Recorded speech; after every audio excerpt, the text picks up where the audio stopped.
Hello, Lakers Nation. My name is Trevor Lane, senior writer for LakersNation.com, and this is the Lakers Nation newsfeed. Guys, this is the Rumor Roundup. This whole show, we're going to be talking about rumors involving your Los Angeles Lakers. I'm talking NBA draft rumors, I'm talking trade rumors, everything else going on in the world of the Lakers. I love this time of year. There's so much going on, so many things to discuss, so many possibilities to dive into. It's a great time for basketball fans. Oh yeah, and the NBA Finals are going on too. But that's kind of secondary at this point, especially if you're a fan of the Los Angeles Lakers. So before we dive into it, quick shout out to our sponsor, betonline.ag, your home for online gambling. All you have to do is go to clnsmedia.com/LeBron. That lets them know that you came from us. And then you punch in the promo code CLNS50 and you get a 50% bonus on your first deposit. Guys, make sure you go check it out. Again, that's clnsmedia.com/LeBron and that code is CLNS50. Okay, so let's dive right into it. Steve Kyler of Basketball Insiders had an interesting tweet earlier where he said the prevailing thought is that Darius Garland or DeAndre Hunter are the guys that the Lakers would consider drafting at 4 overall. And again, we're assuming that the Lakers are keeping that pick, which probably isn't a very wise assumption. I mean, the Lakers have a ton of incentive to go ahead and trade that pick if a workable deal does show up, and including a guy like maybe Anthony Davis. They might want to move it in a trade for him. So if they do wind up holding on to it, which is far from a sure thing, then Darius Garland or DeAndre Hunter seem to be the favorites right now.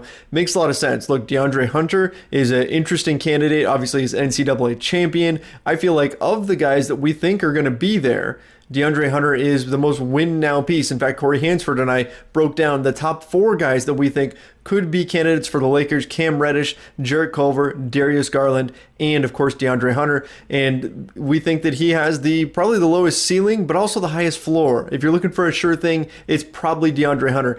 Darius Garland is really, really interesting as well. That's my guy. I think that he's going to be a real good one coming out of this draft. His handle is ridiculous. Shades of Kyrie Irving, and then when you see him shoot off the dribble, gosh, you can't help but be reminded of Damian Lillard. Not to say that he's ever going to hit that level, right? Because it's a very, very high bar to clear, but this is a guy who has a lot of talent, very, very interesting. And while we're on the topic of Garland, another rumor that came out recently was that he had a promise. See, he left the NBA draft combine after just a day. Okay, he took off, said, see you later. And so there were rumors flying that someone early in the draft promised him that they would take him, and all eyes turned to the Lakers. Well, why would that happen? Well, part of it is because Darius Garland happens to use Rich Paul of Clutch Sports as his agent. And so obviously you make that connection with LeBron James, and teams are thinking, hey, with the 4th pick, maybe the Lakers were the team to go ahead and promise him. The other team that people thought may have promised him was the Phoenix Suns with the number 6 overall pick, since they really, really need a point guard right now. They basically went through last season without a point guard. They tried to make Devin Booker play point guard for a while. Didn't work out all that well. So they need a point guard, so Darius Garland would make a lot of sense there.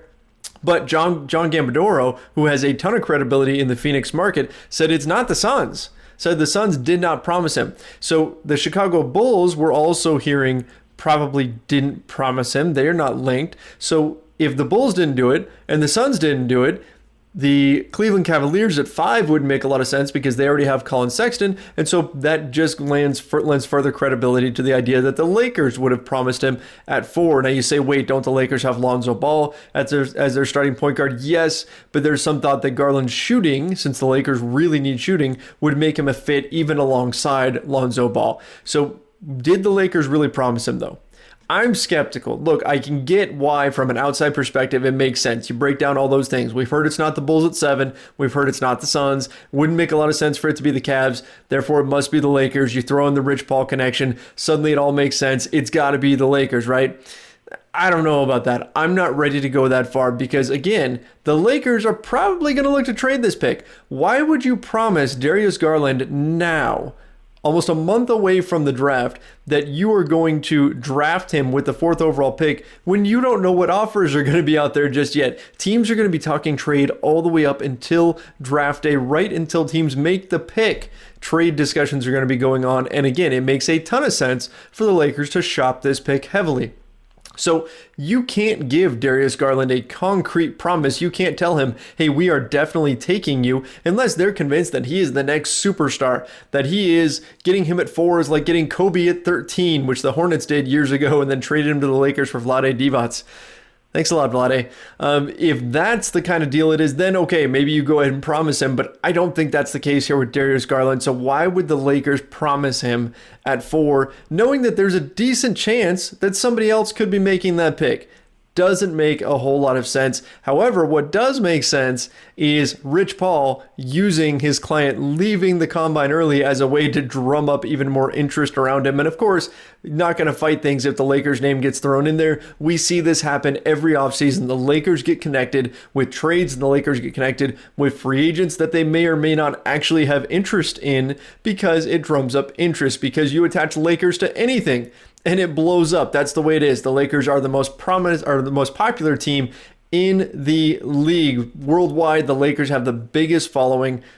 Thanks a lot, Lakers Nation. We certainly appreciate that. But the Lakers have the biggest following, so if they get attached to anybody, then that person then blows up. Their interest in them picks up. And so I think it's more of a tactic where Rich Paul is just trying to drum up interest, trying to make it seem like Darius Garland is definitely going to be a top pick and cause more teams to look at him. That seems to make sense, because you could see where a scenario where Darius Garland falls. Remember, he only played 5 games in college. There's a potential that some teams may like Kobe White a little bit better than him. So rather than Garland go out and risk a poor shooting performance or something like that, lowering his stock, you add some mystery to it, to a guy who only played 5 games in college as it is, and you have him leave the combine early, fueling these rumors that he is already being promised by a team somewhere early in the draft. Again, I think he's going to go early to somebody. Is it the Lakers? Maybe they do wind up taking him, but I don't think that it would make a whole lot of sense for them to be the team that would promise them to do that. Again, that's not something I've heard inside from the Lakers or anything like that. That's me putting the pieces together and trying to make a reasonable guess at what could be happening here. Remember last year. Think back to last year's draft.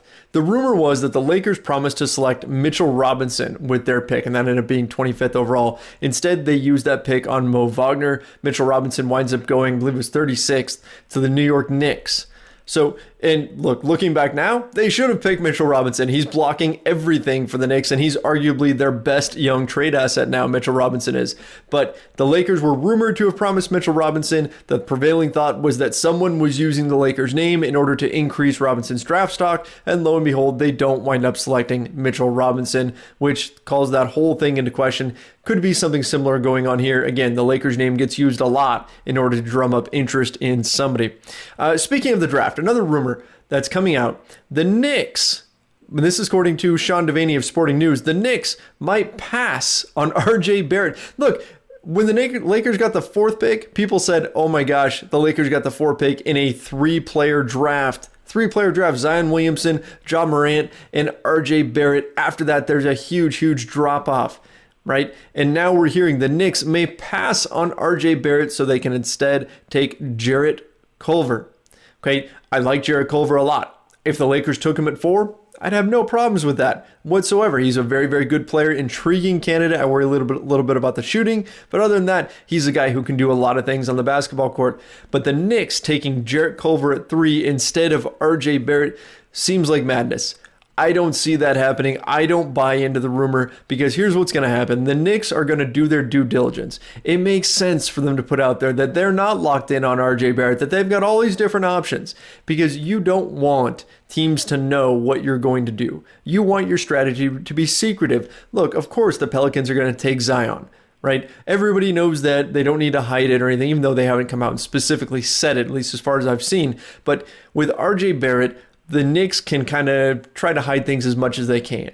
They don't want to come out and say, hey, we're definitely taking RJ Barrett, because you don't even know if he's going to be there, right? What if, say, the Memphis Grizzlies, who have the 2nd pick, suddenly decide, okay, well, we know the Knicks really want RJ Barrett. Maybe we'll hold him hostage and we'll make it known that we're going to take him. And if the Knicks want him, they need to move up in the draft. Things like that can get used for leverage against you. So I think that's all that this is the Knicks just throwing out there, hey, we're not locked in on anybody. We're going to do our due diligence on everyone, and we're going to take a look at all options, including Jarrett Culver.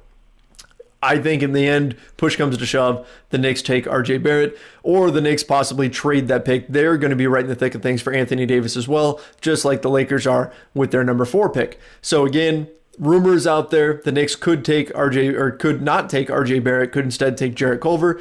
If that happens, by the way, let's say that the Knicks do the most Knicks thing ever and they pass on RJ Barrett, who was a tremendous talent, I would fully expect the Lakers to take him at 4, and I would be shocked if they didn't do that. And if, as a Laker fan, you'd have to just say thank you, because I think RJ Barrett is a tier above guys like Jarrett Culver, who are more realistic to be available at the 4 pick.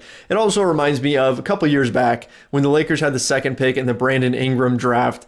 There was a rumor that started up that the Lakers would explore looking at Dragon Bender instead of Brandon Ingram. Brandon Ingram was the prohibitive favorite to be the 2nd overall pick, and the rumor was that the Lakers might pass on him and take Dragon Bender. All it was the team doing their due diligence and trying to muck things up and not let people know for sure who they were taking. Of course, at the end of the day, they took Brandon Ingram because that made sense all along. That's what I fully expect to happen here with the Knicks. I don't see them passing on RJ Barrett. If they do, then Lakers fans can call up the Knicks and say, thank you very much. We'll take RJ Barrett, and thanks for being the Knicks again. Last thing I want to talk to. The Wizards are rumored, according to Ben Standing of NBC, are rumored to want Lonzo Ball in any trade for Bradley Beal. Now, Bradley Beal has been connected to the Lakers for a long time now, for at least the last year, and he would be a great fit. Put up 25, 5, and 5, played a ton of minutes, though, was almost playing 38 minutes per game for a Wizards team that had lost John Wall to a season-ending injury, and obviously that contract's going to be a nightmare for the Wizards moving forward because John Wall's Supermax is about to kick in, and he's coming off of a torn Achilles. Not a great combination, but bottom line, 25, 5, and 5, played a ton of minutes to get there, but still, impressive stats, impressive performance. He's a really, really intriguing rising young star. Bradley Beal, he's going to command a lot in return in a trade, and the Lakers are rumored to be one of the teams that's after him, especially if they don't land somebody in free agency. So if they don't land, say, a Kawhi Leonard, Jimmy Butler, Klay Thompson, Kyrie Irving, any of these big players that are going to be out there in free agency this year, if the Lakers don't land him, it would make a lot of sense to go after them Bradley Beal. Now, there is a path where they could actually land, say, Jimmy Butler, whoever, in free agency, and then make a trade for Beal, but getting the salary to match is really tough, and it would basically require them to gut all of their young talent, or at least a good chunk of it, and I don't know if you do that for Bradley Beal. For Anthony Davis, yeah, you probably do it, but let's get to the root of this thing. So the Wizards would want Lonzo Ball. The Wizards, who already have a ton of money committed to John Wall, are now looking at another point guard in Lonzo Ball. Now, it would make a lot of sense for them to want Lonzo. Why? Because he's locked up a year longer than Brandon Ingram is. He's on a team-friendly deal. How much can you trust John Wall to come back and be 100%? So it makes a lot of sense there. Plus, there's a lot of people around the league who feel like Lonzo is the guy for the Lakers, that he has the highest upside. I don't personally agree. I still think it's Brandon Ingram, especially with what we saw from him in the final few weeks before he went out with deep vein thrombosis. Fortunately, it looks like he's going to be okay with that issue. But Brandon Ingram hit a whole different level of play right before he went out. Lonzo Ball, I'm still very, very high on. I think he can hit a very high level long term, and I think that's what a lot of teams are looking at. They're looking at what's his ultimate ceiling, what can he mean for a team, what can he mean for a franchise. So I'm not surprised that the Wizards would be interested in Lonzo Ball. The question is, what else do they want for Bradley Beal? Because certainly we're not talking about a one-for-one swap. Okay, look, it could work if the Lakers don't land another free agent and they've got a ton of cap space to burn. In theory, you could trade Lonzo Ball straight up for Bradley Beal. The Wizards aren't going to do that. They're going to want the 4 pick, Lonzo Ball, and probably other things too in exchange for Beal. And that's the question that you have to ask yourself then if you're the Lakers. Is it worth it? Do you give up all of those assets in order to get Bradley Beal? And then if you, let's say you land somebody, you get a Jimmy Butler, you burn all your cap space, and then you have to send out Ingram, whoever you pick at number 4, you have to send out Ball, you have to add up all of these pieces just in order to match salaries and make a deal work. Is Bradley Beal that guy that you're going to spend that much on? I don't know. But again, no surprise that the Wizards would want Lonzo Ball. Again, the question though is what else do they want in addition to him? Certainly something to keep an eye on and something I'm sure we're going to be hearing a lot more about as we get closer to the draft and then get through free agency. This is something that is not going away anytime soon. All right, guys, let me know what you think. What would you be willing to part with in a trade for Bradley Beal? Do you take Darius Garland like I would with the 4th overall pick, or are you looking at somebody else? Are you looking at Jarrett Culver? Are you looking at DeAndre Hunter? Would you take even Cam Reddish, the most polarizing player in the draft? Would you take him? Go ahead and respond to in the comment section if you're watching this on YouTube. Let me know what you think. What do you think about those big topics with the Los Angeles Lakers? And of course, if you're listening to this in the podcast format, guys, go rate, review, and subscribe to this on iTunes. And let me know in the review section, what would you do if you were running the Los Angeles Lakers? All right, guys, till next time, make sure you head over to LakersNation.com, your home for everything Lakers. You can follow me on Twitter at Trevor_Lane. See ya.